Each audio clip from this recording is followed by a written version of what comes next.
School phobia. ಸ್ನೇಹಿತರೆ, ಕೆಲವು ಮಕ್ಕಳಿಗೆ ಶಾಲೆ ಅಂದರೆ ಒಂದು ರೀತಿಯ ಅಲರ್ಜಿ, ಭಯ ಹಾಗೂ ಆತಂಕಕ್ಕೊಳಗಾಗುವ ಮಕ್ಕಳು 7% 5% ಇರುತ್ತಾರೆ. ಅವರ ಪೈಕಿ 50% ಮಂದಿಗೆ ನಿಜವಾಗಿಯೂ ಶಾಲೆಯಲ್ಲಿ ಏನಾದರೂ ಸಮಸ್ಯೆ ಇರಬಹುದು. ಉಳಿದವರಿಗೆ ಭಯದ ಜೊತೆಗೆ ಮನೆಯಲ್ಲಿ ತಾಯಿ ತಂದೆಯೊಂದಿಗೆ ಕಾಲ ಕಳೆಯಬೇಕೆಂದು, ಟಿ ವಿ ನೋಡಬೇಕೆಂದು, ಮೊಬೈಲ್ ನೋಡಬೇಕೆಂದು, ಆಟವಾಡಿಕೊಳ್ಳೋಕೆಂಬ ಕೋರಿಕೆ ಇರಬಹುದು. ಅಂಥವರನ್ನು ಶಾಲೆಗೆ ಹೋಗೆಂದು ಭಯಪಡಿಸಿದರೂ ಹೋಗುವುದಿಲ್ಲ. ಇನ್ನು ಆಶ್ಚರ್ಯವೆಂದರೆ ಆ ಸಮಯದಲ್ಲಿ ಜ್ವರ ಬರಬಹುದು, ಮೈಕೈ ನೋವು, ಕೊನೆಗೆ ವಾಂತಿ ಸಹ ಆಗಬಹುದು.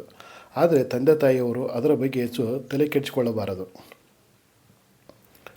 ಬಿಕ್ಕಿ ಬಿಕ್ಕಿ ಹತ್ತರೂ, ಕಣ್ಣೀರು ಸುರಿಸಿದರು, ಏನೇ ಕಾರಣಗಳನ್ನು ಹೇಳಿದರೂ, ಎಷ್ಟೇ ಬೆದರಿಸಿದರೂ ಅದಕ್ಕೆ ತಲೆಬಾಗಬಾರದು. ಮೊದಲು ನೀನು ಶಾಲೆಗೆ ಹೊರಡು, ಆಮೇಲೆ ಬೇಕಾದರೆ ನಿನ್ನ ಮಾತುಗಳನ್ನು ಕೇಳುತ್ತೇನೆ ಎಂದು ನಯವಾಗಿ ಹೇಳಬೇಕು. ಇನ್ನು ಶಾಲೆಗೆ ಹೋಗಬೇಕು, ಯಾವ ನಾಟಕವೂ ನಡೆಯುವುದಿಲ್ಲ ಎಂದುಕೊಂಡಾಗ ಅವರು ಶಾಲೆಗೆ ಹೊರಡುತ್ತಾರೆ.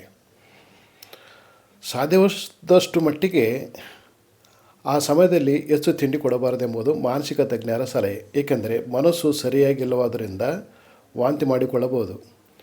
ಮಕ್ಕಳ ಧೈರ್ಯಕ್ಕಾಗಿ ಅಗತ್ಯವೆನಿಸಿದರೆ ತಂದೆ ತಾಯಿಯವರ ಪೈಕಿ ಯಾರಾದರೊಬ್ಬರು ಶಾಲೆಗೆ ಹೋಗಿ ಸ್ವಲ್ಪ ಹೊತ್ತು ಕುಳಿತುಕೊಳ್ಳಬೇಕು. ಟೀಚರ್ಗಳೊಂದಿಗೆ ಮಾತನಾಡಬೇಕು, ಕ್ಲಾಸ್ಮೇಟ್ಸ್ಗಳೊಂದಿಗೆ ಮಾತನಾಡಬೇಕು. ಅವರಿಗೆ ತಮ್ಮ ಮಗ ಅಥವಾ ಮಗಳೊಂದಿಗೆ ಫ್ರೆಂಡ್ಲಿಯಾಗಿರಬೇಕು ಎಂದು ಕೇಳಬೇಕು.